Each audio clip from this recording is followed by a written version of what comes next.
Hello everyone, this is ANURADHA Sharma and you are watching my channel IELTS with ANURADHA. Section 1. You will hear a conversation between a man and a receptionist on the subject of joining a surgery. First, you have some time to look at questions 1 to 5.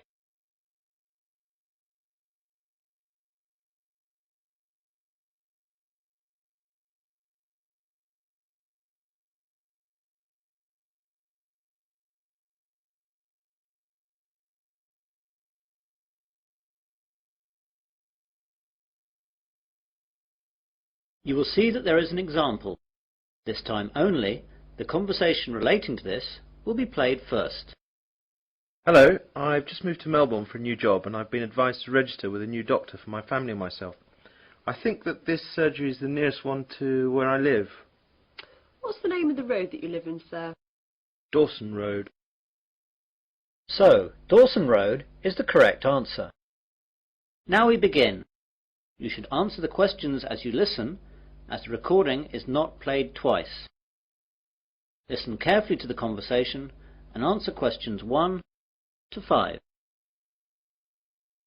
Hello, I've just moved to Melbourne for a new job and I've been advised to register with a new doctor for my family and myself. I think that this surgery is the nearest one to where I live.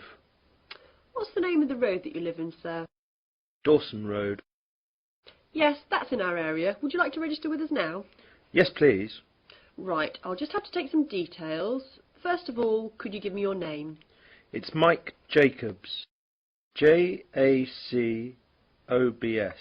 And your family? My wife's name is Janet and I have one little boy whose name is Rod. Ron? No, Rod. R-O-D. Good, that's fine. And what is your address here in Melbourne? 52 Dawson Road, Highfield, Melbourne. Highfield. Highfield. Good. And I'll need to know your health card number. It's NH871812C. What about my family? Oh, only yours for now. Do you know the name of your old doctor? It was Dr. Graham Mackenzie in Perth. Now, we've got 4 doctors here. There's Dr. Susan Larkins, Dr. Kevin White, Dr. James Nicholson and Dr. Linda Williams. Which one would you like to register with? Oh, I didn't think of that. Well, I think I would like a man as my doctor. I'll go for the last one. Was that one a man? No, that was Dr. Linda. How about Dr. Kevin? Yes, that will be fine. Right, Dr. White it is. Will that be the same for your family? Oh yes, my wife might not want a man as her doctor. Well, we'll leave it as it is for now, and my wife can change if she wants to. Before the conversation continues, you have some time to look at questions 6 to 10.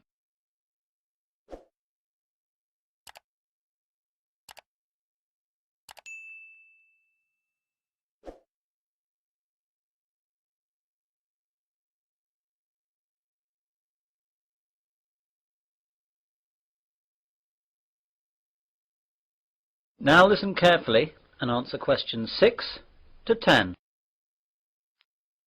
I'd like to make an appointment now for my wife. She wants to come in at the end of the week. How about this Friday morning? That's Friday the 21st. I don't think she can make the morning. Any openings in the afternoon? There are appointments available at 2, 2:30 and 3:30. We'll take the first one, please. OK, that's done. Oh, and what shall my wife do if she wants to switch doctor? She can just give us a call here. Do you want to take the number down? Yes, please. It's 72539829. Can you give me your name, please? My name's Angela, but there are 2 other girls who might be on duty as well. Their names are Elizabeth and Rachel, but it doesn't matter who's on duty. Anyone can take care of it. Now, what do we do if we need to call out a doctor during the night? We've got a rotation system with the doctors in the area. There's a mobile number you can call and that'll get through to the doctor who's on duty. What's that number? It's 0506 759 3856. Got that. I didn't ask about any charges. Like all Australia, prescriptions have to be paid for at the chemist at the prevailing rate. Some things like vaccinations for travel and insurance report we make a standard charge for, and I can give you a price list for those. Consultations, though, are under the National Health Service, so they'll be free. Great. Well, that's all. Thanks and goodbye. Goodbye.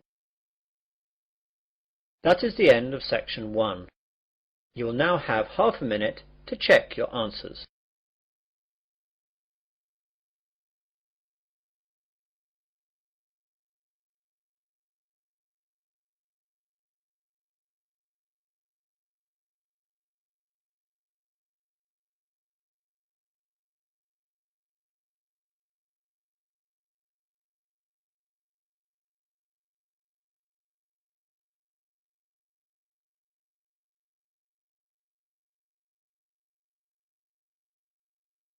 Now turn to section 2.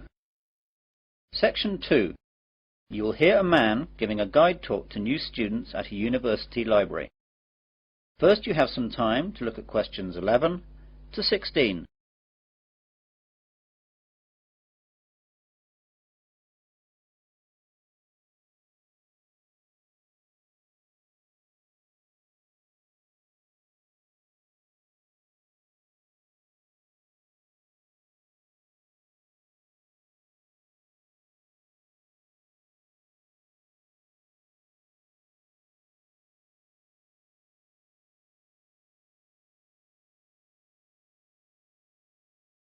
Now listen carefully to the guide talk and answer questions 11 to 16. Good morning, everyone. I'd like to welcome you all to Wesley University Library. This is a 20-minute tour around the library to show you all the facilities and all you'll need to know to start off your life here as a student at the university. What I'll start by doing is telling you about what you need to do to join the library. Then I'll briefly tell you about our facilities, and then I'll guide you quickly round and show you everything. So, to join the library, you need to go to the reception between the hours of 9 AM and 5 PM. After that, the reception closes, though all the other facilities will stay open until 10 PM. At the reception, they'll give you an application form. After you fill that in, you'll have to give us the fee of £5, which you have to give us every year that you're a member of the library. We will also need to see your university card to confirm that you're a student of the university. And finally, we'll need 2 passport photos, one for our records and the other for your library card. You will need to do all this as soon as possible so you'll be able to use the facilities at once. I'm sure your workload will begin to build up soon. Now, let me tell you a bit about the facilities. The library opens daily from 8 AM to 10 PM, though, as I told you earlier, the reception operates only between the hours of 9 AM and 5 PM. Although this is extended to 6:30 PM on Fridays to give students more time to organise their book requirements for the weekend. The reception is closed on Sundays. Undergraduate students are permitted to take out 4 books at any one time, and each book may be borrowed for a period of 2 weeks. Postgraduates may borrow 6 books at a time. Borrowing time can be extended by a period of 1 week per book if the student comes into the library in person with the book in question, so it can be re-stamped. We do not renew book borrowing over the phone. If you are late in returning any book, then you will be charged a fine of £2 for every week that you are late. You won't be able to take out any other books until this fine is paid. This is not a method of earning money for the library, but merely what we have to do to ensure that all students have access to all the books that they will need. You now have some time to look at questions 17 to 20.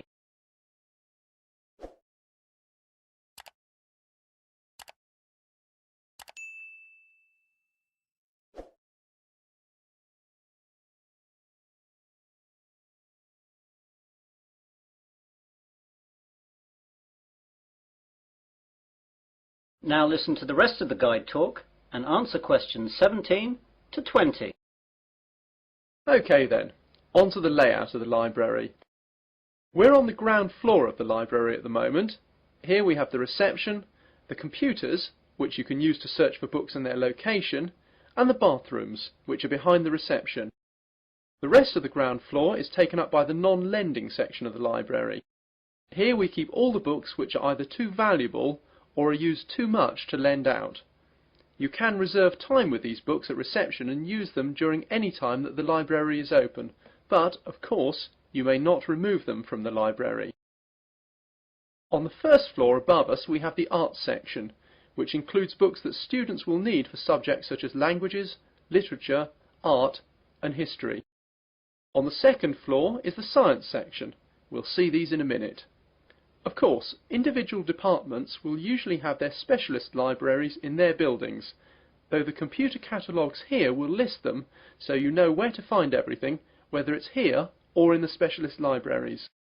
Finally, in the basement we have the stack system, which contains the university collection of magazines and journals that we have collected and to which we subscribe. If there's anything that we do not have or that you can't find, please go to reception and let them know the details. The university operates a swap system with other universities, and we can arrange for volumes that we do not possess to be sent here on a limited loan. Well, those are the basic details about the university library. That is the end of section 2. You'll now have half a minute to check your answers.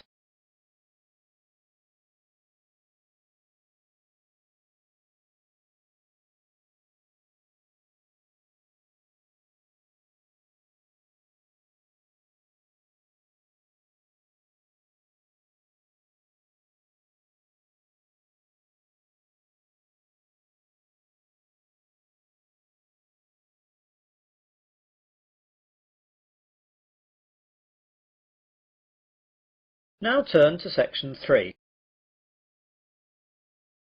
Section 3. You will hear a tutor and 3 students discussing their work. First, you have some time to look at questions 21 to 27.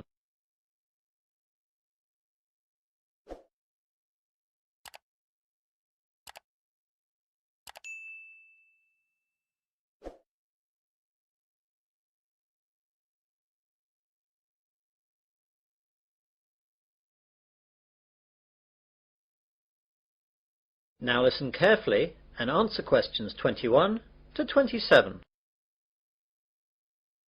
Good morning everyone. Well, in today's tutorial we're going to discuss the essays that you have to submit by the end of next week. Some of you will have already started them, which is good, and if you haven't, well that's okay, but you'll have to get a move on. So, let's begin with you, Simon. What's happening with you? Well, I've made a start on it. I researched the background quite extensively last weekend, and I should get to the writing stage tomorrow with a bit of luck, and I'll get finished at the weekend. What are you writing about? I decided to look at the car manufacturing company Jaguar, examine the problems they had with reliability in the 1970s and 80s, how they dealt with it, and how it affected their marketing and sales strategy. That sounds pretty interesting. Any problems with that? At the start I had problems getting information from that far back, but after rooting around in the library I found some magazines which gave me information and also gave me references to find other stuff. It seems now the only problem is keeping to the 4,000 word limit. It just seems that I have so much to write about. It seems I'll need 5,000 or even 6,000 words to be able to cope. Yes, your essay title seems to me to be very wide-ranging. Would you think about cutting out part of it? How about looking at their sales and marketing strategy, but only mentioning the problems in the 70s and 80s and not going too far into it? That's a good idea. That will make it much easier to handle. By the way, how do you want us to hand in our work? Do you want us to drop in a hard copy to your office? You could do that, but I'd prefer it if you just emailed it to me as an attachment.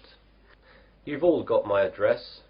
If not, give it to the secretary, clearly marked that it's for me. Right, Jennifer, how about you?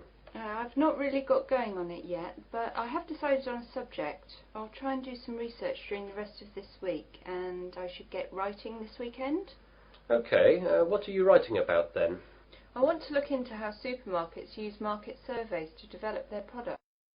Will you have enough time to find out what sort of things that the supermarkets do? You won't have much time for that. I should be okay. I've had a look in the stack system in the library and I found a magazine that surveyed all the UK major supermarkets and a trade publication that analysed the same things in Canadian supermarkets. Be careful about using their conclusions too much. The university takes a tough stance on plagiarism. Make sure you properly list where you get your information from in a bibliography and try and do your own analysis. Get going too, as that analysis will take a bit of time. Okay, thanks. You now have some time to look at questions 28 to 30.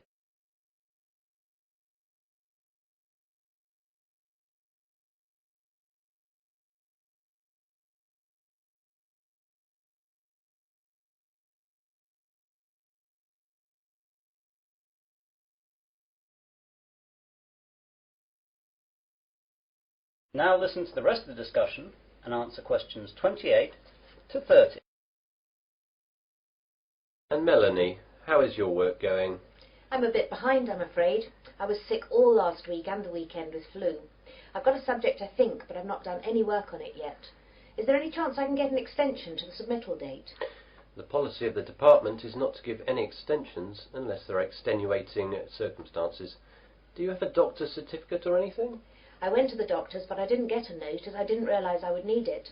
The doctor will have a record of me, though, as I got a prescription. I'll go back and get one. Yes, do.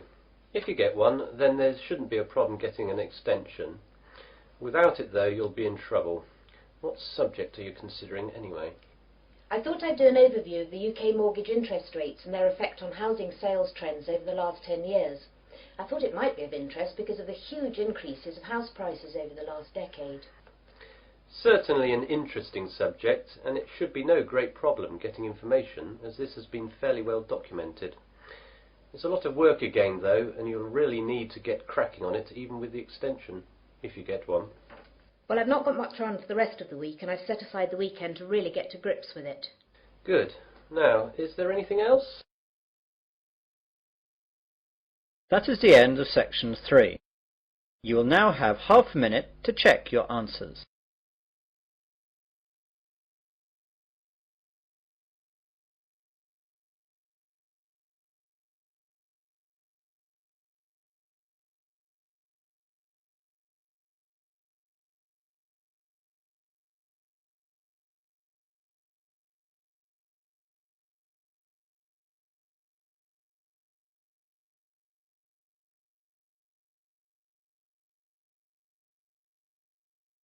Now turn to section 4. Section 4. You will hear part of an Earth Sciences lecture. First you have some time to look at questions 31 to 40.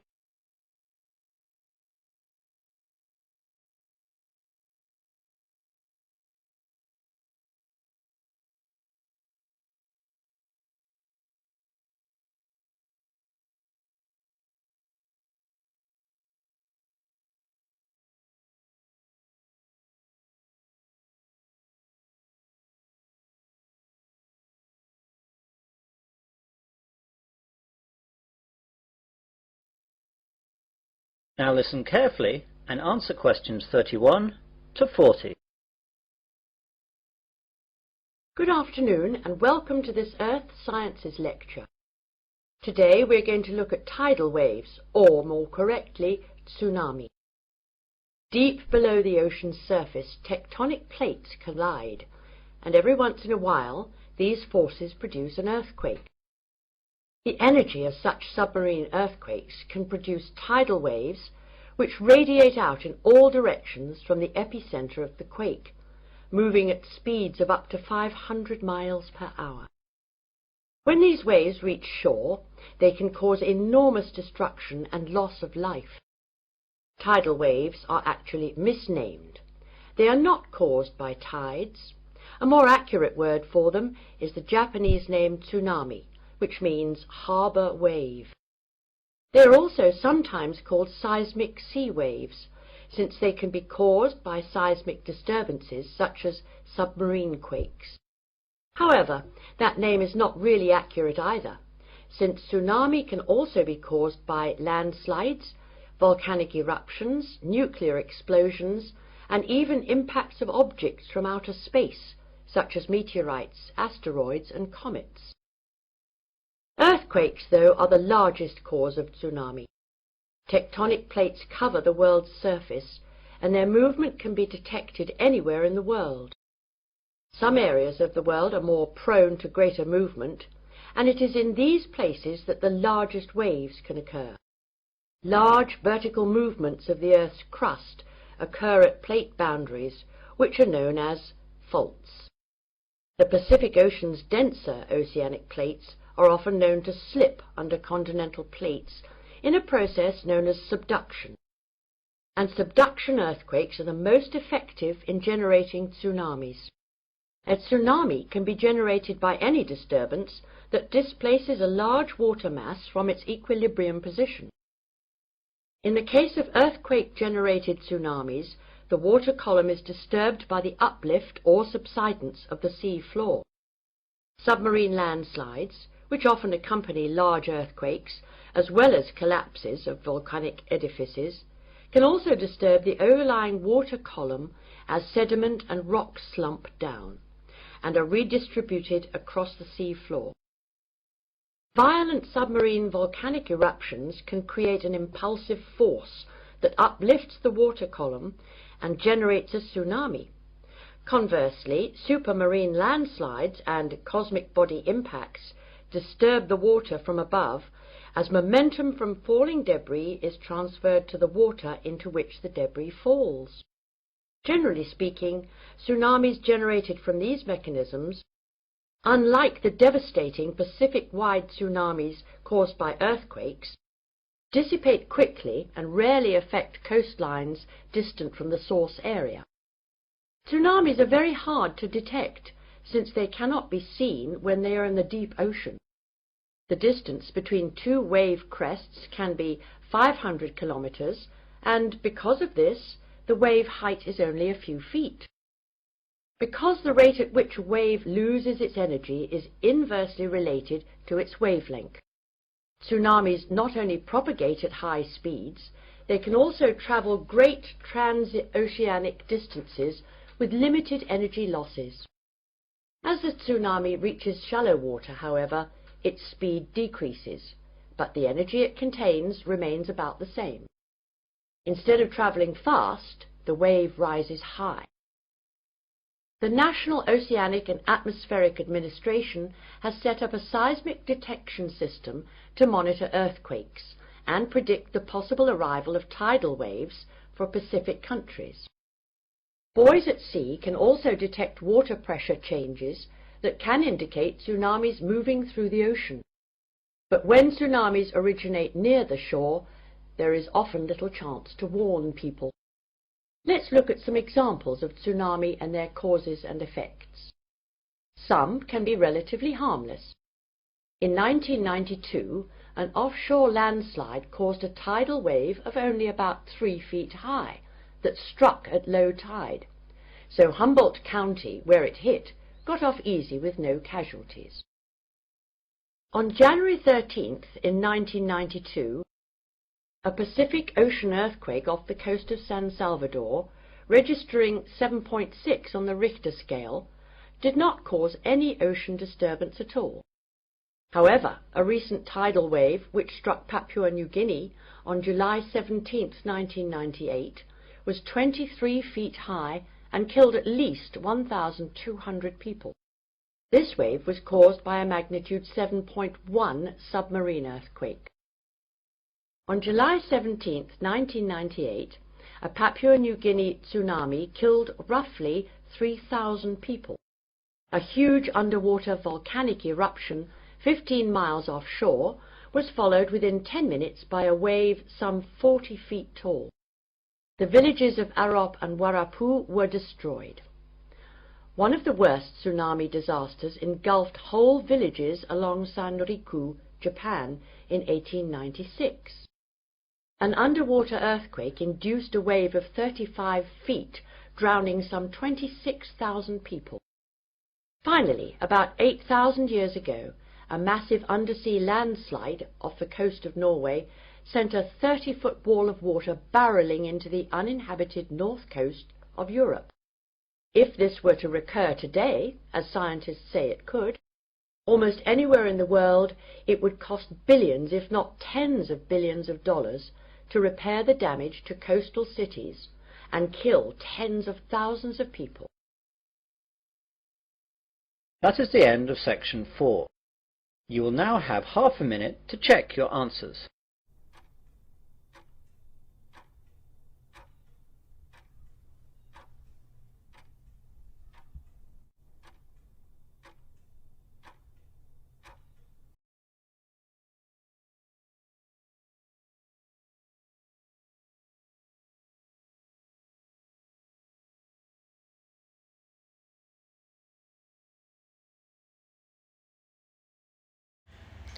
Thank you for watching and stay tuned for more videos.